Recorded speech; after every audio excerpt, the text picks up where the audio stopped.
Dans cet évangile, Jésus nous donne une leçon de vie, non pas de simples conseils de politesse ou de savoir-vivre, mais pour nous indiquer ce qui doit être notre juste place, c'est-à-dire la dernière place. Alors qu'il observe et remarque ceux qui cherchent les premières places dans les synagogues et aussi lors des repas ou autres manifestations, il veut nous faire prendre de la hauteur, nous élever vers Dieu. Lui-même n'est pourtant que l'invité d'un pharisien, mais voyant l'attitude de ceux qui se faufilent pour choisir les premières places, il raconte cette parabole qu'on pourrait qualifier de leçon de savoir-vivre. Mais il en tire une conclusion qu'on retrouve d'ailleurs dans le langage populaire, nous l'avons tous utilisé. De toute façon, les premiers seront les derniers et les derniers seront les premiers. Et Jésus nous indique la place qu'il a lui-même choisie, la dernière, concrétisant ce que nous avons entendu dans la première lecture. Le sage Ben Sira a rencontré des personnes qui avaient des responsabilités importantes. Certains étaient gonflés d'orgueil, alors que d'autres agissaient avec patience et douceur. Et il conclut son propos: « Mon fils, accomplis toutes choses dans l'humilité. » L'humilité est la qualité de celui qui n'essaie pas de se mettre en valeur par tous les moyens, celui qui sait traiter avec chacun en toute simplicité, donnant de l'importance d'abord aux autres avant de s'en donner à lui-même. La véritable humilité est avant tout l'attitude de celui qui se reconnaît pécheur devant Dieu. Ainsi, Jésus nous appelle à le suivre sur d'autres chemins, parfois même à contresens de ce que propose la société qui valorise le plus fort et le plus beau, le plus grand et le plus performant. Dans notre culture de l'image et du paraître, il nous arrive à tous de prendre l'habitude de survaloriser certains pour en faire des idoles, tout en méprisant les plus faibles qui ne suivent plus dans notre société de surconsommation. Comme au temps de Moïse avec le veau d'or, on se fabrique des idoles, ces premiers qu'on admire et qu'on adore sur nos écrans de télévision, avec des jeux basés sur le voyeurisme et l'élimination du maillon faible. Je crois que ça fait même le titre de l'une de ces émissions.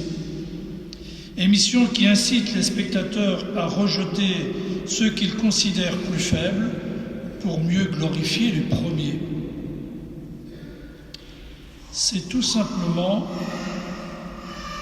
le péché originel au tout début de l'humanité, dans le livre de la Genèse, où l'homme veut se faire à l'égal de Dieu et même se passer de Dieu. C'est l'orgueil de l'homme qui n'obéit plus à Dieu, qui n'écoute plus la voix de la sagesse, qui parle au cœur de celui qui se reconnaît humblement petit devant Dieu, avec ses limites. Or, écrit le sage dans la première lecture, la condition de l'orgueilleux est sans remède, car la racine du mal est en lui. La condition de l'orgueilleux est sans remède, car la racine du mal est en lui. Comment son cœur pourrait-il entendre la voix de la sagesse qui vient de Dieu? Pourtant, écrit encore Ben Sira, je cite, « L'idéal du sage, c'est une oreille qui écoute. » L'oreille du cœur.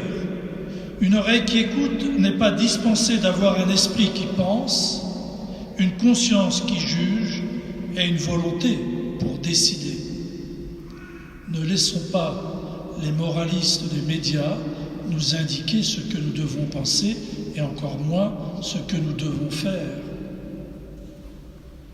Voilà pourquoi Jésus nous invite ce matin à prendre de la hauteur et tout d'abord à l'humilité du cœur. Lui qui s'est abaissé jusqu'à nous en nous révélant dans l'Évangile toute la réalité de sa vie. Qui s'abaisse sera élevé. Dans quelques mois, à Noël, nous le verrons, Jésus qui avait la première place, la première de toutes les places, à la droite de son Père, s'est abaissé jusqu'à nous pour nous tirer de notre misère et nous relever de notre péché. Il est venu d'auprès de Dieu pour nous élever vers Dieu. Et si Jésus nous exhorte dans l'Évangile à prendre la dernière place et à nous faire proches de ceux qui sont à la dernière place, c'est que lui-même, écrit l'apôtre Paul dans une lettre aux Philippiens, je le cite, « Le Christ Jésus, ayant la condition de Dieu, ne retint pas jalousement le rang qu'il égalait à Dieu. Il s'est anéanti, prenant la condition de serviteur, devenant semblable aux hommes, obéissant jusqu'à la mort sur la croix. C'est pourquoi Dieu l'a exalté, conclut l'apôtre Paul, il a doté du nom qui est au-dessus de tout nom. La clé de la vie chrétienne, c'est la résurrection de Jésus, qui préfigure et annonce notre résurrection. Ainsi, Jésus s'est fait serviteur des pauvres rencontrés sur sa route, des pharisiens comme des publicains, des bien-portants comme des malades, des bien-pensants comme ceux qui ne pensent pas.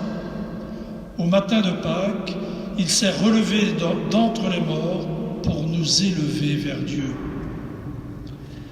La réponse de Jésus à celui qui court pour avoir la première place, c'est le geste du serviteur, lavant les pieds de ses apôtres, juste avant d'instituer l'Eucharistie le soir du jeudi saint. Que le plus grand, le Maître, se fasse le serviteur de tous, le serviteur des serviteurs. C'est l'une des premières valeurs de l'éducation en famille, qui caractérise d'ailleurs la pédagogie du scoutisme. Les plus grands s'occupent des plus petits, le fort doit se faire serviteur du plus faible.